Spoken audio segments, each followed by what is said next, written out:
Orb presents Powerless in the Face of Death.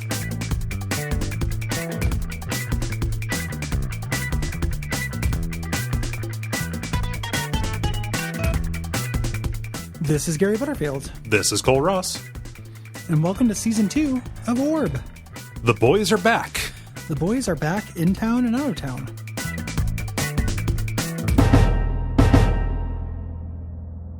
Yeah, we are here, beginning Season 2. And wow, we're cooking with gas now, Gary. Yeah, the season is good. The show was good before. That was our thesis. Mm-hmm. The increasing quality is marked. Yep. I find the density and quality of jokes in this, and kind of ambition of shtick. Yes, not just the death montage, which is like top 10 moments in the show for me. Yeah. The intro is one of my favorite things they've ever done. The montage is so good. Yep. Yeah, we're back and it's good now. Mm-hmm. For Season 2, we're talking about Powerless in the Face of Death, which originally aired on June 25th in 2006. This was written by Hammer and Public, as you might expect for a big premiere. And this was directed by Jackson Public. Yes. And they had two things that they had to do with this one. They had to get the boys back, and they had to get the Monarch out of prison. They do that, but also they have a bunch of fun otherwise, picking up some of these threads from Season 1 and kind of starting the process of getting them woven into a more kind of cohesive and serialized form that the show would ultimately take. Yeah, this is a really dense episode. Yeah. And that's going to kind of be a watchword for the show going forward. They only have a couple little plot things that need to happen, but you have to kind of keep, the dialogue in this moves fast. Yes. And there are times when this is where the kind of comic rhythms of the banter really start to work. Yeah. For me, with the kind of back and forth, specifically the scene with the henchman in this and the scene with Phantom Limb and King Gorilla, where it's real quick. Yes. They do a good job. Mm-hmm. And even like unspoken communication, I think like the animation acting work that they do on Brock and obviously, the voice acting as well. But just the way that Brock communicates how unremarkable the boy's death was is really good and dense. Like there's just a bunch of good stuff that happens in the animation in terms of characterization as well. Yeah, well done. Mm-hmm. There's a commentary for this one. There are a lot more commentaries. Yes. On this season. Whether we'll add content to this show, who knows? Yeah. Because this one doesn't do a lot. James Urbaniak is there, and they mostly just do voices. Yes. And it's cute. Mm-hmm.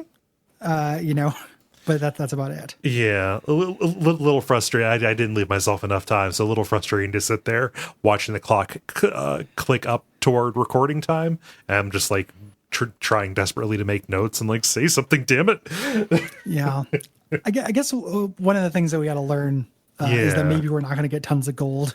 Probably from those not. Commentaries. Probably. Well, they're still fun to listen to. I just need to start treating them like a treat. Yes. Yeah. Some things revealed in the commentary and then also in the art book.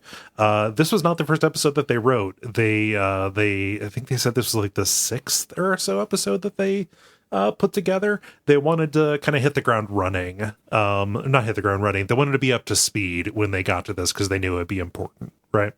Yeah. Yeah. And that makes sense. They want to have this established world. Yeah.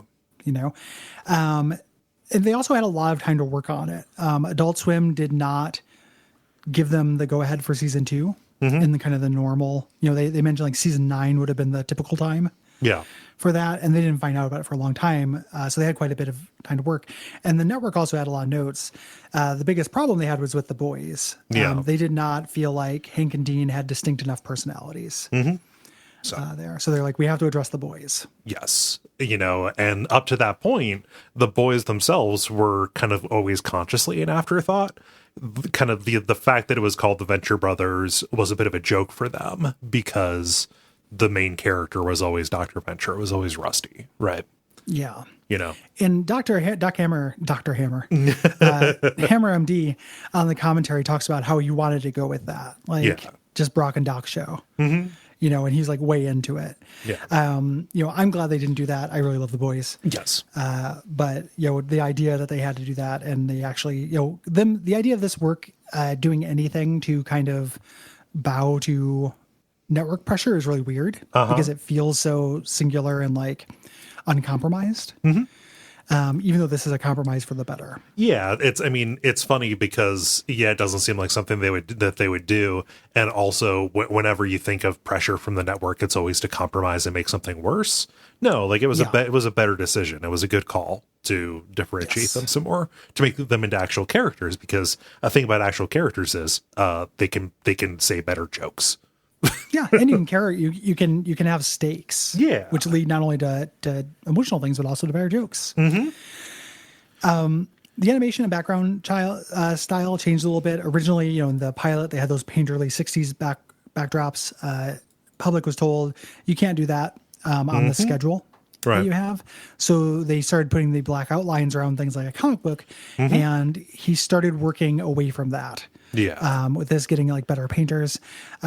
He says that season 3 is when it really came into its own. Yes. For this. Yeah. And the book, if you want to hear Jackson Public talk a lot about storyboarding, that man admires a storyboarder. Yes, he does. Yeah. Yeah. He just talked because it's it's a tough job. Yeah. It's hard. Like storyboarding is communication, right?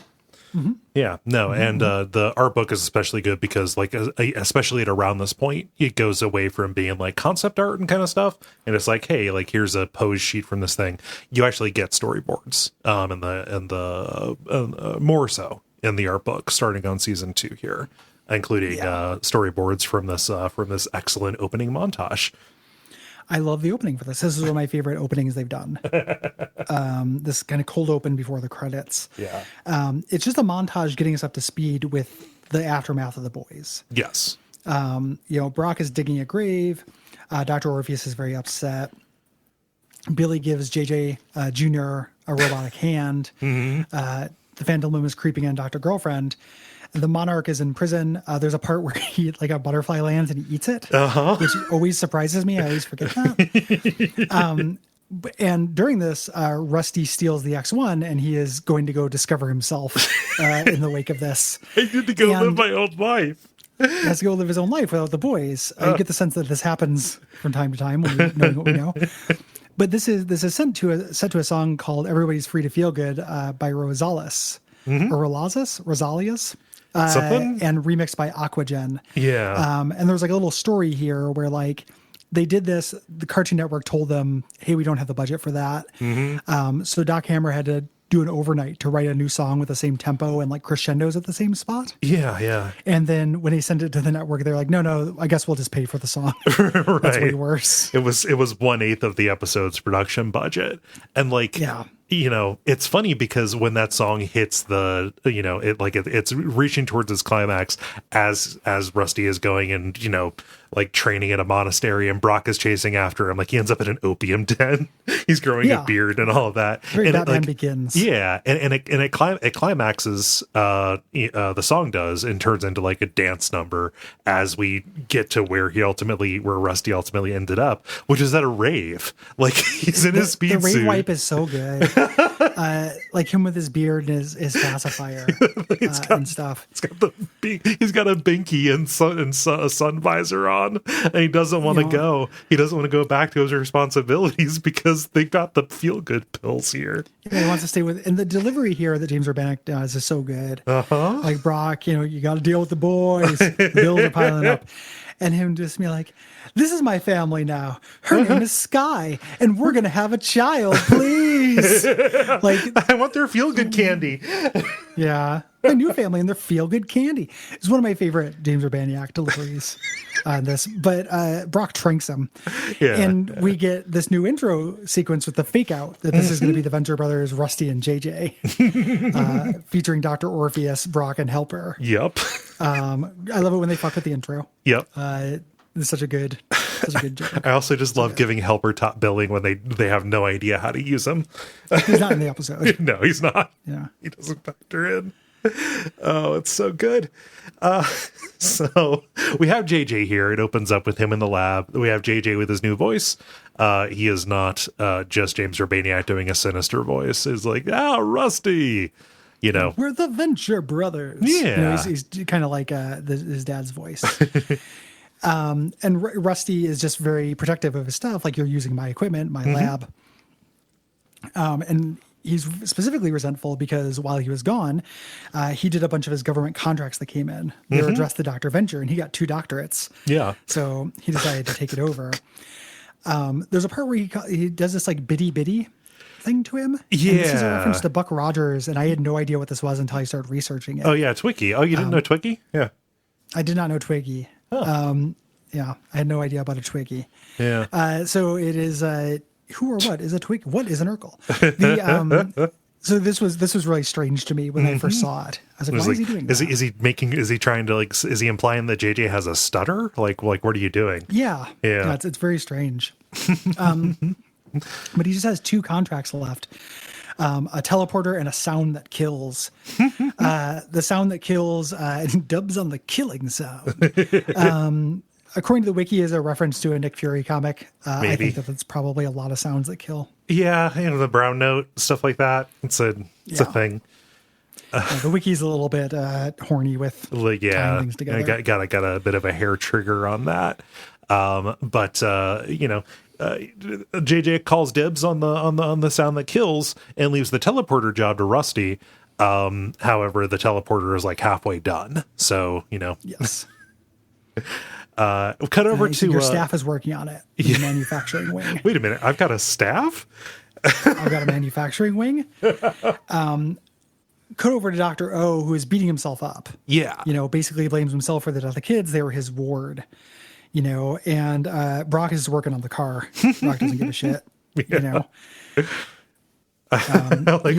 Why doesn't Brock explain this to him? Because eventually he calls out Rusty for dicking around with him, Yeah. Well, I think it's just because they wait until the clones are done and then just say they never died. Oh yeah. They're just not ready to move on from There's it. an omerta. Yeah. Yeah. But there's this is, a little bit where he's like, fine, I hate you. You hungry? Think about making grilled cheese. Real good. Just so blasé about it. And Dr. Orpheus is like, you may not know that I'm, by trade, I'm a necromancer. Brock's like, does that mean you have sex with dead people? No, that's necrophile. I'm going to bring the boys back to life. I just need to get their souls. Starting his little plot. Yes. There. Yeah. So Rusty goes to the manufacturing wing, which he didn't know was active, to see his staff that he didn't know that he has. These are people beloved figures from his childhood that he just doesn't remember. We got Hector and Swifty. I love Hector and Swifty so much. Hector's just so enthusiastic. He has no idea how fucked he is. It's very similar. There's this is voiced by Brendan Small. And there's a character he does on Comedy Bang Bang. Where he does 2 people who work together, like a musicians. And his Swifty voice is just that voice. Yep. I can't remember the name, but Swifty's an old boxer who just kind of mumbles the whole time, like, I don't feel so good. I'm not feeling so well. I used to be pretty it's really, really good. He's got a skull rattle. He's got terrible CTE. Yeah. Yeah. And I love this Hector bit, like the flashback. He's like, oh, he's such a kidder. And they do this flashback to the adventure. And it's perfectly done. Like the spear being thrown at Dr. Venture Sr., him holding up the calendar. And according to this Mayan calendar, today is your lucky day. Yeah. Dad, that brown boy saved your life. Can we keep him, Pa? Incredible. Just really, really good. And Hector... They also fight a Nazi who's controlling Yetis at some point. It's just like, what are these Nazi Yeti monster? Yeah. There are just a few of those just little cutaway gags that imply just a fully rich. I love it. But I also love that this was literally Rusty's sidekick. And if we're mapping this onto Johnny Quest, Hector would be his Hachi, right? Yeah. But Rusty not only doesn't remember him and has neglected to, really give him anything to do for all these years that he supposedly has been drawing a paycheck. Rusty, as Hector approaches, thinks that they're there to mug him because Rusty's a terrible, prejudiced person. Yeah. He's a racist. Yeah. So JJ's girlfriend show up to take him to Spider Skull Island. I love Jonas Venture Jr. as this ultimate poon hound. Uh-huh. Just doing threesomes. Like as soon as he has the robotic arm, he's just like, I'm a stud. Yep. Here. So Rusty, obviously a monster. He immediately fires Hector and Swifty. Hector didn't know that there was a door out. Or that his dad was dead. And he's like, it's been 30 years. He goes, 30 years? I'm 45? It's just very kept hearing sad. this improbable purgatory. Oh God, my life. No. Yeah. It's very sad. Yeah. So Rusty is furious because the teleporter is on, and that probably accounts for the power bill. He figures, halfway done, this is probably fine. We'll just put some baby blue enamel on that or something. Yeah. So to the army. Yep. So he uses it, and this causes a power outage, and discombobulates him across 3 rooms. Yep. So his legs are sticking out of the TV, his head and torso are in the lab, and his arm he thinks is in the bathroom. Yes, because he feels sludge. We won't see that until the post credits. Yes. Yeah. Yeah. So we cut over to the Monarch subplot, which makes me laugh despite some unfortunate notes. Yep. I do not like that we are introduced with King Gorilla attempting to sexually assault him. Nope. And it's played for comedy, like, dude, what are you doing? Yeah. I thought we were cool. That's not the kind of thing you do. Did you bring me to your cell? Yeah. Yeah. And it's not great there. There are later King Gorilla rough chuckles. Like everything with the Tarzans, I think is very funny, even though it's also implied grossness. Like getting a Tarzan, like smuggling a singular Tarzan, collective noun, into a prison is very funny to me. And Tarzapan is very funny. Even if it is, again, that's a sexual assault joke. Like I don't care for that. Yeah. But also collecting and being sexually attracted just to Tarzans is funny to me. Just an offering of Tarzans. Yeah.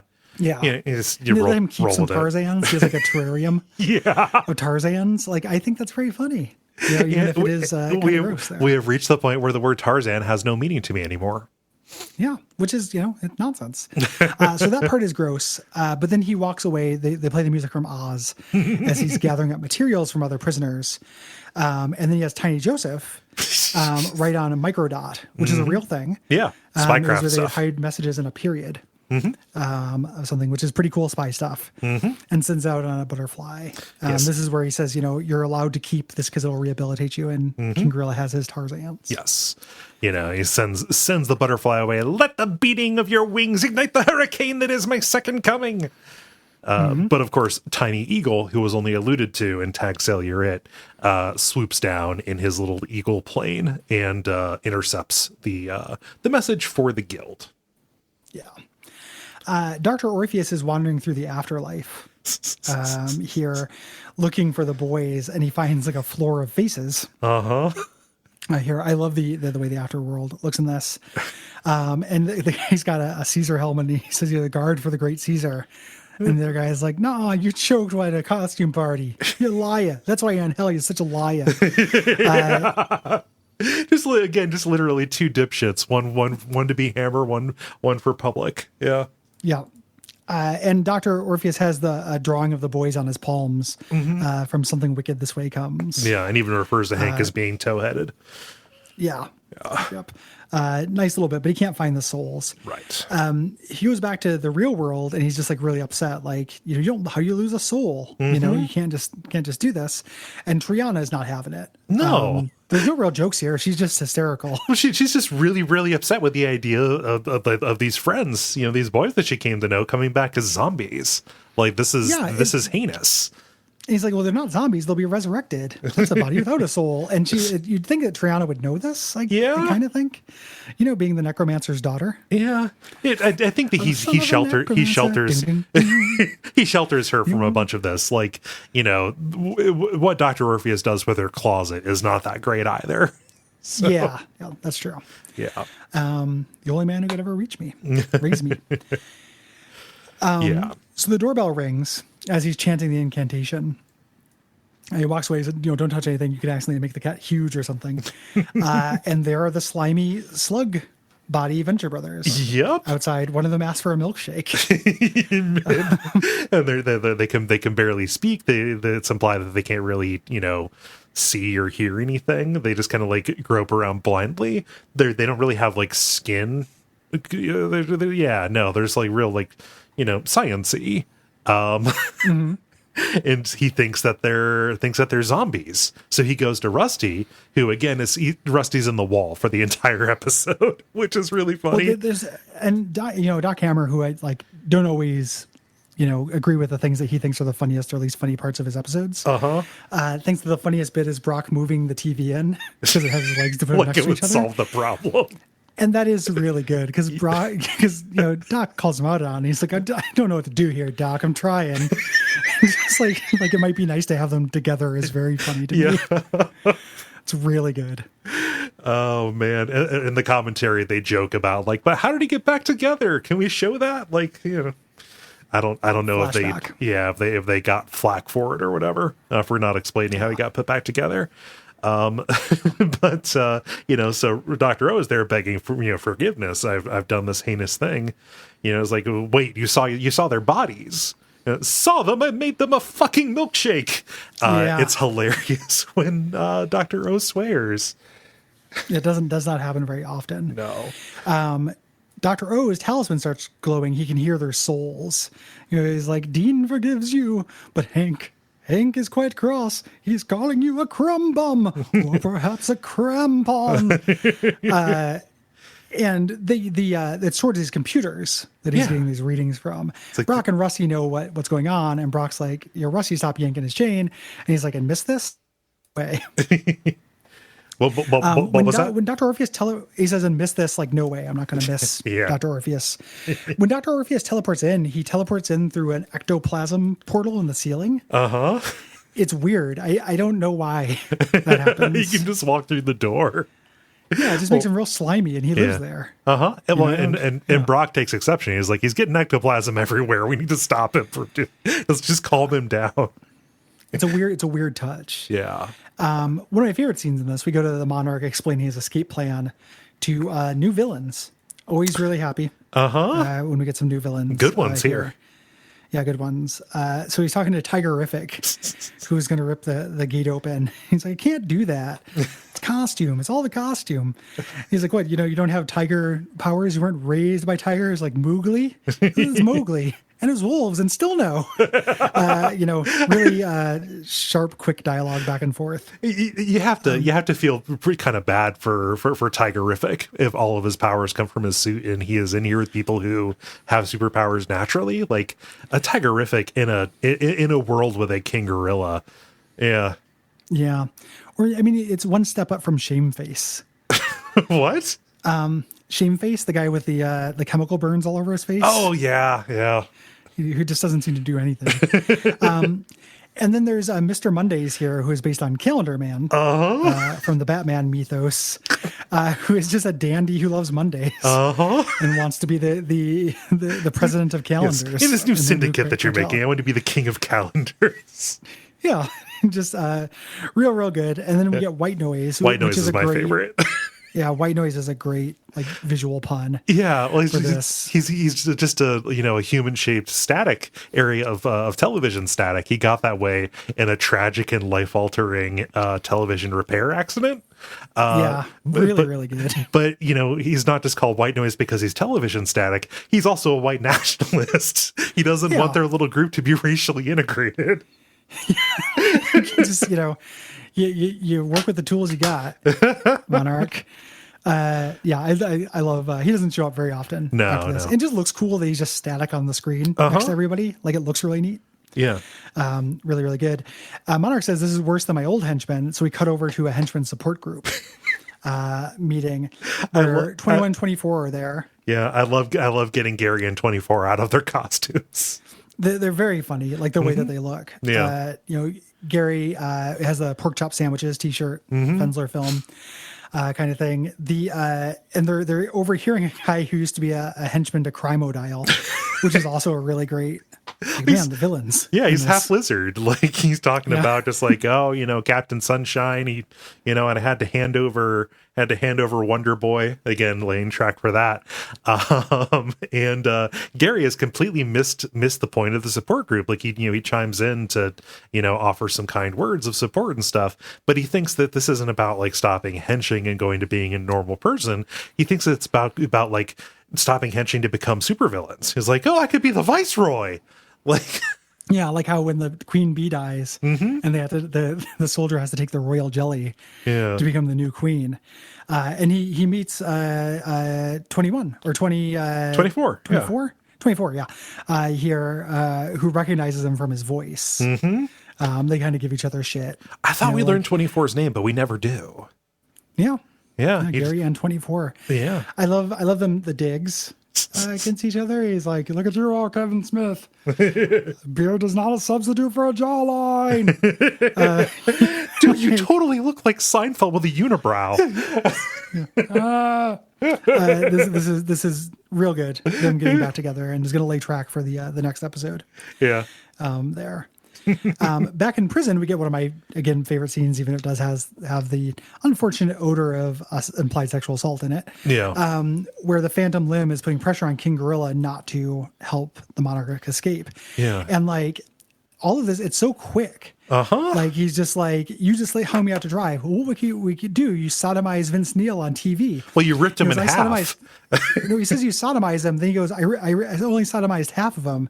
They wanted the surreal life. KG gave him the surreal life, which that's like very funny. Yeah. Like just because I don't know if any people listening to this know that show. The idea was they just got a bunch of has-been shitty weirdo stars together to be horrible. Yeah. Just like, TV. What if we made Vern Troyer and somebody who was less famous than Vern Troyer live in a house? Yeah. Yeah. And the idea of King Gorilla in this world being in that and being like, fuck this shit. Yeah. Is very funny to me. I'm going to rip Vince Neil in half. Motley Crue sucks, dude. Yeah. And then he's like, Phantom Limb is like, well, of course you don't bow to pressure. I baked you a cake. He looks at the cake and it's shaped like a person. It says happy birthday, King Gorilla, has like candles. And he sniffs. He goes, that marzipan? He goes, try Tarzapan. Yeah. And the idea of a Tarzan marzipan portmanteau is just tickles me so good. Yeah. Sneaking in an individual Tarzan. And again, an individual Tarzan is funny because it implies multiple Tarzans. It's like Dracula's or Frankenstein's or whatever. Yeah. Very good, though. Try Tarzapan. It's very funny to me. So back at the compound, Rusty's explaining. Oh, yeah. Real quick. There's a good part in the commentary. Yep. Where they're talking about, them having openly gay characters on the show. They talk about the Alchemist, they talk about King Gorilla and stuff. And this is the first openly gay character. And they're talking about Colonel Gentleman. And they're just saying how he's so above sex. And everyone's doing the voice. He's just like, yes, I'm making love to Kiki. It doesn't make me gay. It makes me smart. Look at him. Look at him. He's beautiful. Like that made me laugh really hard. That made the commentary worth it to me. If his skin was any prettier, I'd eat him. Yeah. Just like it's a perfect. Make him do a sandwich, and then have sex with the sandwich. Yeah, I mean it's a perfect summation because like the thing that's fun about Colonel Gentleman is the fact that he is he's just beyond everything. Like he's so confident. Yeah, that kind of hyper confidence is very funny. Yeah, that made the commentary worth it to me. But yeah, to cut back to the compound and the explanation of what's going on with the boys, like, hey, these aren't zombies. What's happening is, these are clones. Several years back, Rusty created an army of these clone slugs from some fingernail clippings. The boys' consciousness is backed up every night when they sleep in their beds, their little learning beds. And it goes to this computer bank. The reason why Dr. Orpheus can't find the souls is because they're in whatever passes for that is in the computers. Yeah. Would you believe that this is what's happening in the X-Men comics right now? Really? Charles Xavier has this now for everybody. So like when an X-Men dies, they can bring him back to life because he has a backup of their brain. I mean, it's not the dumbest thing that's happened in an X-Men comic, but it's very strange. Like I was just like, when I was seeing that, I was like, oh, it's like the Venture Brothers with their learning bed. Yeah. Like he takes, like Professor Xavier takes backups of every mutant on Earth, like every, week or something. Like through Cerebro or something? I think, he wears Cerebro all the time now. There's something going on with that comic, and it got involved in a crossover, and I kind of fell off. Oh, yeah. But something sinister is happening. I don't know exactly what. Right. Huh. Yeah. Anywho, he does this, and it's the Dr. O Rusty magic science. Yeah. Debate here. At some point he says, how many times this happened? And Brock's like 14 times. And we get the death montage, which is a very, in the commentary, James Urbaniak calls it a gif-a-palooza. Yeah. Which is very funny. Just our gift to avatars everywhere is is all just these very simple one gag scenes of the kids dying, sometimes horribly graphically, like when they're riding their bikes along the road and they pass under a clothesline and get decapitated. Yeah. Well, and I love we don't get to see the adventure part of it. Like at one point, Doc turns into a werewolf and kills them. And it's like, we don't get to ever see Doc turn into a werewolf. It's so bad. I also like in the commentary, there's one of them that they cut, the Jackson Public had, where it would be the boys like nervously stepping, like trying to get around something, and they would pan back and they'd be between a Pegasus and a unicorn that were threatening them. That's very funny to me as well. It's really I wish good. that stayed in. Yeah. I know that's in the commentary or the book. It's in the book. It's in the book is where that one is. Very funny. Yeah. But just there's also one where they just fall into a spike trap, and he's like, remember when we had and they both point where they both grew a mustache. Which is the thing that two grown dudes who work together would do. Like, hey, let's grow mustaches here for a while. Well, the weird thing, so the wiki was like, oh, it's a reference to the recording of Sgt. Pepper's. No. And I was like, okay, wiki. Well, okay. No, and then it is low-key that, though. In the book, they talk about it's a low-key Beatles reference. Yeah, it's like, and these unfortunate things. But like, I don't know. I've done mustache packs with people. Yeah. It sounds, me and a bunch of my friends went to my friend Eric's wedding, and we all grew mustaches for us. We look like shit. Yeah. And like, it's just like, yeah, we want to be your gross fucking fat slimy mustache friends. Take that, Eric. Yeah, it is a very dude thing. I liked it a lot more when it wasn't confirmed that it was a Beatles thing. Yeah. Oh man, I love Hank jumping off the roof while dressed as Batman, thinking an umbrella will slow his fall. Really, really good. The mutual William Tell is very funny with compound bows, compound bows. Got like draw pulleys. Yeah, it's very good. This is wonderful. There's multiple times where only one of the kids dies, which might explain the circumcision, the creepy dog dork, kind of thing. The wiki also has a theory that when one of them dies and the other one doesn't, Brock has to kill. They overanalyze a joke because like when like Hank's like, oh, so what would you do? And then Brock, he's got the serum. Yeah, he's got the serum. Like, how would you kill me? Like, oh, you're in your sleep, I snap your neck. Like, have you done this before? And Brock says yes. I think have you thought about it before? Okay, huh? Yeah, he says you've thought about this. He goes, yes, I have. Yeah, and they think that he's actually done it. In fairness, I don't know what they would do if just one of them died, but they could just wait until the other one died. The other theory that they have is that, like, in season 5, they introduce memory wipes so they can just wipe the memory. But either or. Just the like wikis not being great in general. But there's also parody because like we have Hank jumping off the roof while dressed as Batman. We have Dean running with scissors. So super good. If you have a clumsy child, you make him wear a helmet. If you have a death-prone child, if you have death-prone children, you keep a few clones around, which is really it's practical. Yeah. This is flashing forward, but I just absolutely fucking adore that the season 3 ends with the clones being destroyed. Right. Like this being not this is a clever metatextual thing to keep a status quo for a kid's adventure cartoon. Like you watch a Johnny Quest, like that kid would die many times over. Yeah. And clones kind of like, and then the higher order thinking is like, what if we can't use that safety net? Yeah. Shit, they have to grow up. Well, I love that they do that. I love that they're 16, but like their documents show that they should be 19 because they lose time because it's always being reset. Oh, ridiculous. Yeah. So back at the prison, it's time for the night count, and the Monarch breaks out. He's got a homemade version of his suit made out of license plates and jumpsuits and such. And all of his accomplices stay in their cells. They know Salem. Yes. Because they were paid off by the guild. And King Gorilla, after initially giving the cold shoulder, eventually decides to help. He has like this crisis of conscience, and he goes and he rips a toilet off the wall, spraying shit everywhere. That's not how toilets work. The point of the toilet is for the shit to go away. Yeah. But King Gorilla has decided to help him because he can't stand in the way of true love. Like King Gorilla, for all of his faults, it actually does a solid here. Is like, you need to go and get Dr. Girlfriend back because I know that you love her. Yeah, well, he says specifically, like, this isn't about the guild. This is Phantom Limb being a dick. Yes. Trying to get me out of the picture. In his he made his own little versions of the shooters, and he shoots like just stuff you'd find around the prison, but also shoots Tiny Joseph as a bullet. Which, what a kick in the teeth. Yeah. That is to him. To be used as ammo. He basically gets stuff down the toilet in like a Shawshank. Yeah. And he explains to him he's going to have to do the Shawshank crawl. Yes. Yeah.